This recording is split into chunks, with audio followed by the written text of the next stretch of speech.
Hey guys, it is Kayla Waller with Waller Adventures, and today we are in St. Augustine, Florida, and we are visiting Castillo de San Marcos. So stick around and check it out.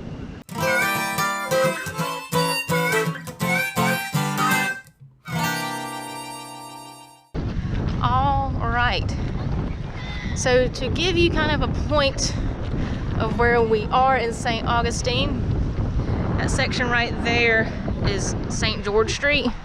It's a pirate museum, and then a colonial experience.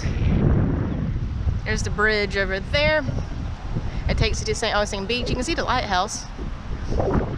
But here we go. So this fort reminds me of a Spanish two-story version of Fort Macon.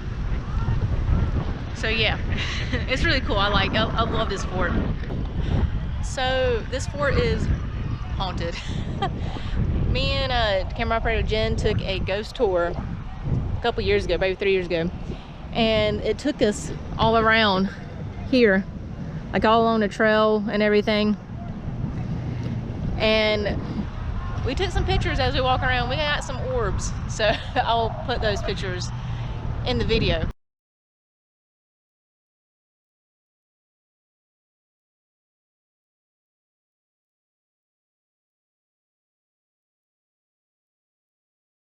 So if you hear or see anything suspicious, or you hear anything that's like not me or a living person, let us know in the comments. While I'm editing the video and I find something, I'll let you know.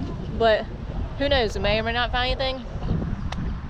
It's just how, you know, the paranormal works. That's cool. But yeah, this fort's been here like a long time. Yeah, it said it was constructed in 1672. Jeez. So yeah, but you can see here. Hold on.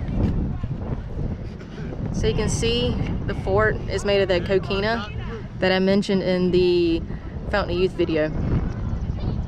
It's really cool. So if you come to St. Augustine and want to come to the fort, your ticket is good for like 3 days. It's really cool. You can see England had all up here in the 13 colonies. Then Spain had all this in Florida.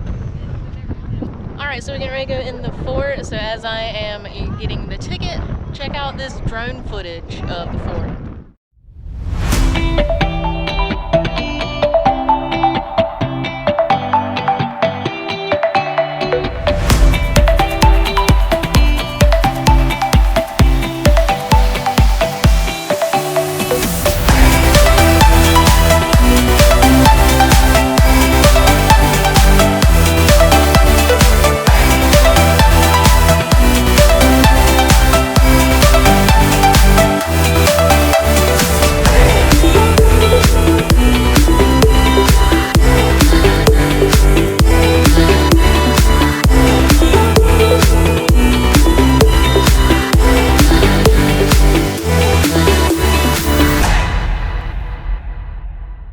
So that is the coat of arms.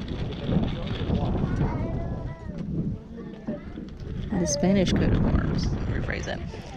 But yeah, you can see how the drawbridge worked to get into the fort. That's really cool. Alright, getting ready to go up in the fort. So there's a lot of school groups here today. So you might be hearing some information from them as well. So that's how they slept. They slept kind of different than they did at Fort Macon. They just had like one bed.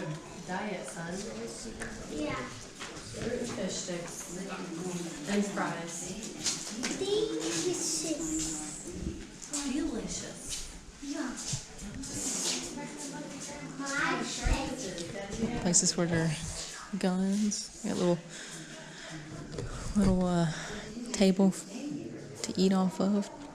That's really cool.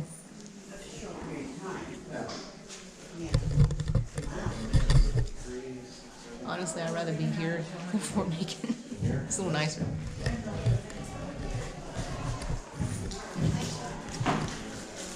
A soldier's life.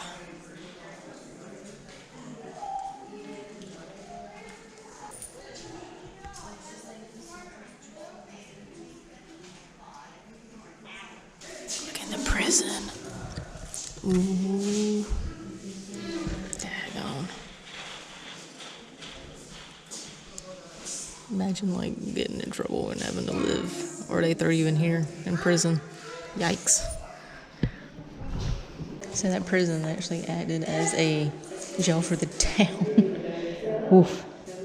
That sucks. During the American Revolutionary War, South Carolina statesman and patriot Christopher Gadsden was held in solitary confinement here for 42 weeks. That sucks. So British ships. Can you see the carving? Oh yeah.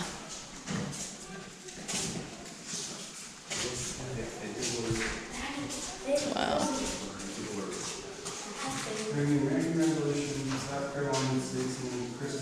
Enchanted, burned, and scrawled. This wall contains examples of graffiti left by former soldiers. They're about 200 years old. Oh wow.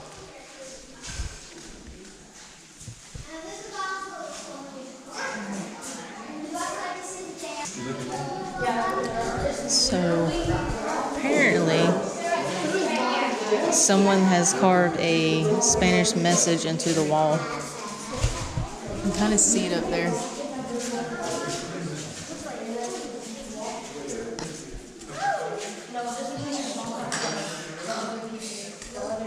So here's a model of the fort. It kind of looks like Fort Macon except minus these.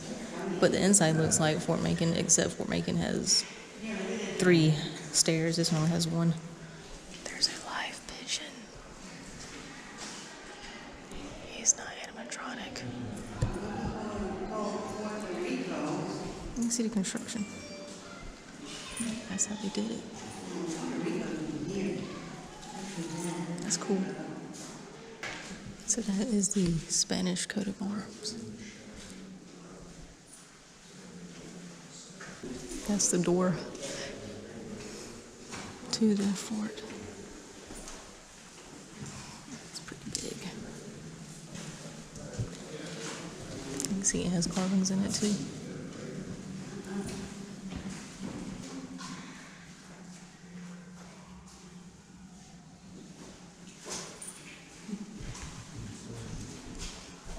You can see what the stone is made out of, or how they made it.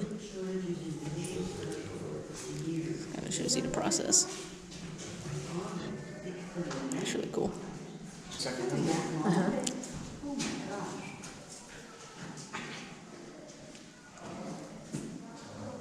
Look closely at the wall in front of you, you'll see the outline of a close-up of a doorway. Oh yeah.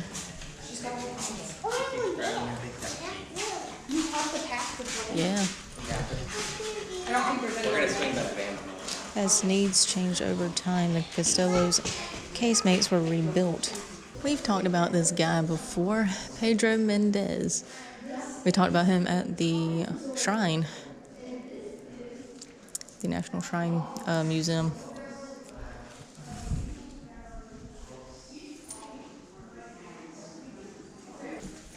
Guess we're cannons. That's cool. I got all pottery over there and plates.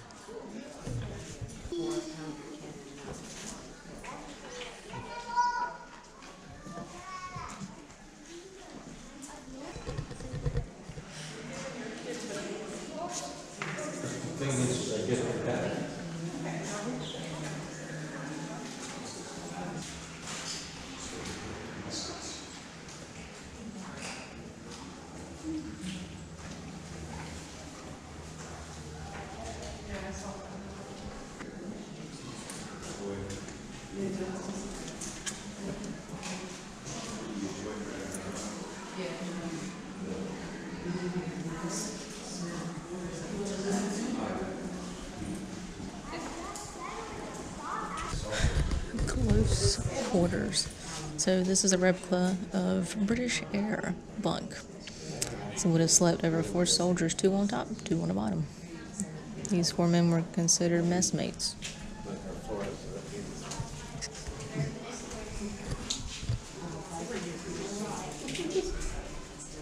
That's a little better than Fort Macon anyway. more space.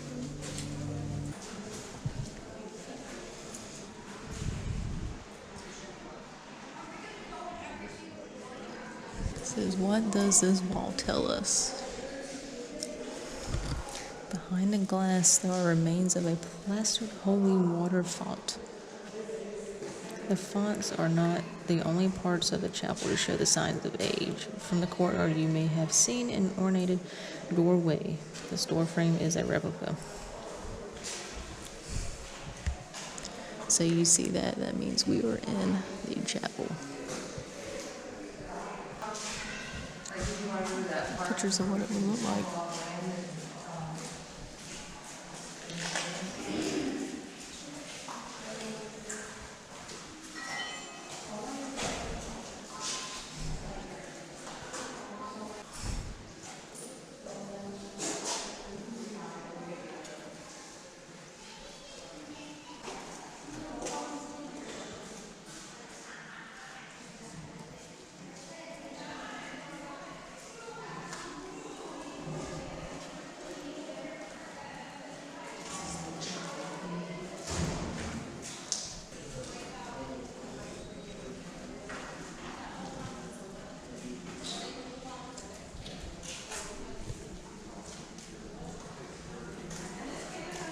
It says on this wall you can see the outline of an Apache fire spirit created by an Apache prisoner in 1886. The fire dance ceremony was often performed as a blessing to ward off or cure diseased or departed people. Let's see if we can't find it.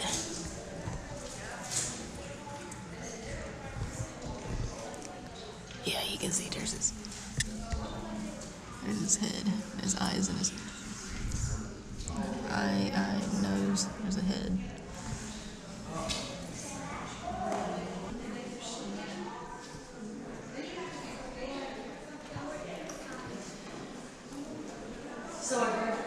So behind this glass, it says you can see the outlines of a picture carved into the wall by Native Americans, probably in the 1870s. This drawing can help you pick out the shapes and lines of the wall.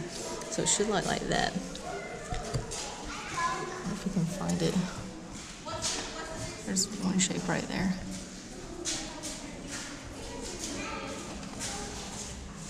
So as I walk around, you can tell everything is more open and more structurally sound than Fort Macon.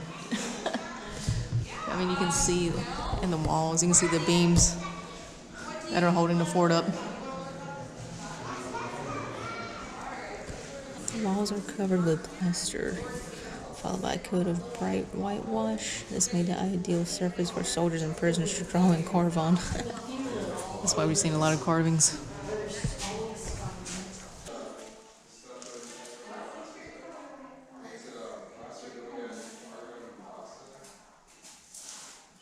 Cannon. If you can see it. It's kind of dark in here.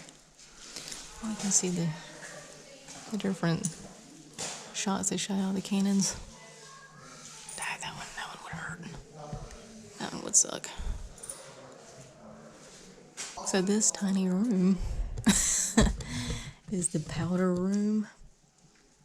Let me get out the light so maybe you can read it. It says you enter the former powder magazine through the doorway built in 1675. It is one of the oldest rooms in the fort. It was originally built to store gunpowder, but soon proved to be too damp.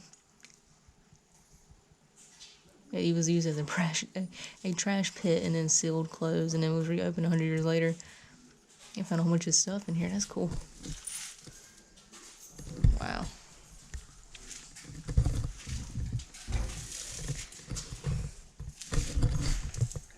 We're gonna go through that.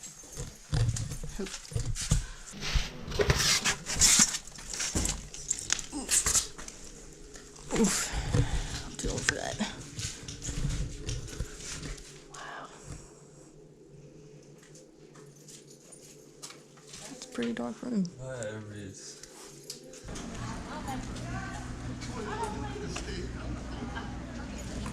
That's a pretty looking cannon.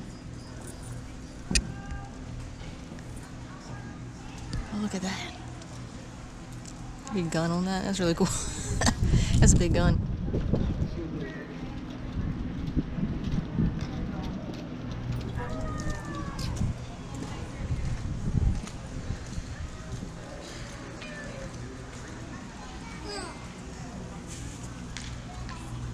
It's a really pretty cannon. That's an 18-pounder, so it would fire a cannonball 3 miles. Oh, wow. Yeah, it's a big guy. Weighs about 4,500 pounds. Oof. Can't imagine carrying that thing around. Oof. Yeah, they had to use a big wooden crane to lift it up and down because you couldn't wheel it on a carriage or anything. It was too heavy. Oof. But they worked well. They defended St. Augustine. Yeah.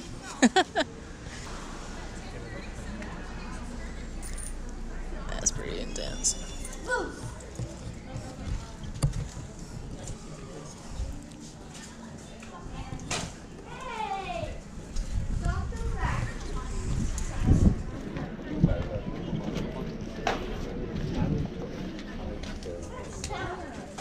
Oh, wow.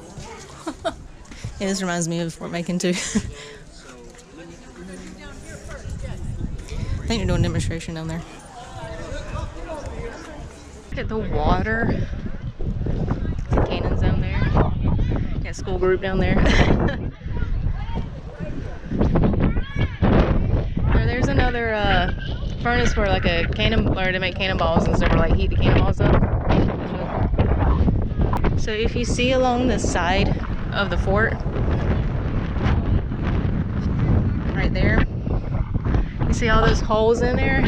That's from cannonballs. We're gonna go to this tower over here, and there's a whole bunch more holes in it from gunshots.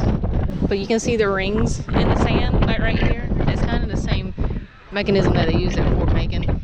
Like they had the cannons right there in the center, and then they would swoop it around. Especially in that sand. All right.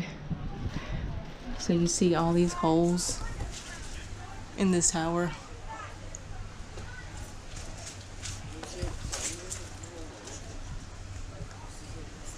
Yeah. All those holes are from like war and bullets. They like gone through it. I mean, you can look inside of it and you can actually see the shells that make up the structure of the fort. I do know the walls are 16 feet thick. So that's a lot. So there used to be a wall that ran along over here. I'll show you when we get onto the other side and you can see it better. But it ran along the border of St. Augustine.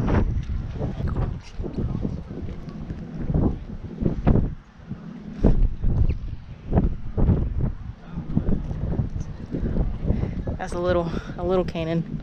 I think that one was for like closer warfare. And then like, I think the bigger the cannon, like the more further it can throw. And here's part of the wall. That wall over there, right there, that went around the whole city. You can kind of see it over there where the gates are. Yeah. And like the only entrance into St. Augustine was that entrance over there, and it takes you right to St. George Street. Like St. George Street is like Main Street, USA for St. Augustine. But it's so cool, like if you're just in St. Augustine and want to come out and have a picnic, like this spot right here is like the best. Like I've seen people out here before, you know, running around having a good time. But again, that's where I saw all those orbs out here in this whole section. So yeah.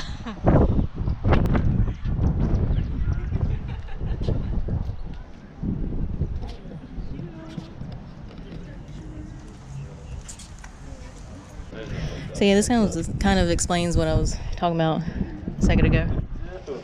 Your smaller ones, like that one right there, shoot closer. The bigger they are, the further back you can have them and shoot with. So that's the entrance to the fort, right there. See the bridge? That bridge takes you to St. Augustine Beach.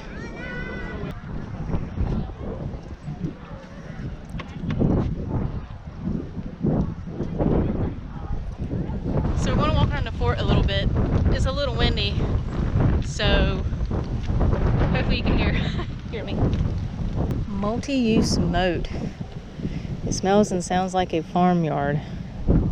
This is the 1702 British siege made staying in the downtown dangerous. Townspeople moved into the fort for protection, bringing their livestock with them. Farmers brought their recent harvest to extend the storeroom rations. Wow. So yeah, and this was kind of used like for their livestock, kind of like how Fort Macon is. So as we're walking through here, I keep referring back to Fort Macon because that's the only other fort that I have been to and filmed for the YouTube channel. But other reason is because this is a Spanish fort. The one at Fort Macon is an English fort. And you can see how the similarities are between the forts. The only minor thing is Fort Macon is Atlantic Beach. It's kind of a beach town. Castillo de San Marcos is in St. Augustine, and St. Augustine is the first settlement. So, but that's also some good similarities as well, because this was the first city in 1565. Yeah, 1565. So this fort was built, what did it say, like in the 1600s? So this is way older than Fort Macon is. But you can see the similarities and like how it was built, the structure, things like that. Even this one is a little more advanced, but it's so cool because it's more advanced and it's older, if you get what I'm saying. So much has happened here. So many battles. So many different countries have been, have fought here. It's so cool. There's like, of how much history there is here. I know there have been a whole bunch of battles here. They talked about the battles in there a little bit, but not a lot. But if you take the tour, they will go more in depth with the battles and things like that have happened here. But I will put a link in the description to the website so you can actually look and see everything that has happened here. I'll also make a little timeline too. Yeah, just look at the side of it. Like, see the moss growing on it? That's that tower that has all the bullet holes in it.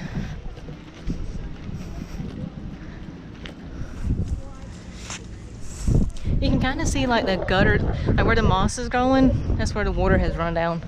There's a big crack right there in it. Alright guys, thanks for joining me here at Castillo de San Marcos. This old fort. The oldest, let me say this correctly because I heard the school group say it. The oldest militia structure in the United States, or well, at that time it was the colonial or the colonized states. But yeah, that's pretty cool. You can see that big huge crack right there, and they cemented it up. Oh my god, wow. So if you like this video, make sure you give it a thumbs up. Make sure you are subscribed to the channel. It will help us out a lot, and it will help the channel grow. Make sure you hit that bell icon so you can get notified on when we drop our videos. You can go follow us on Instagram and Facebook, and we also have a TikTok now. You can check us out on that. We announce our videos on that one as well. We have a shop on our Facebook page, and in the description below I'll put a link to our bigger shop where you can get cool Waller Adventures merch. So thanks for watching. See you soon.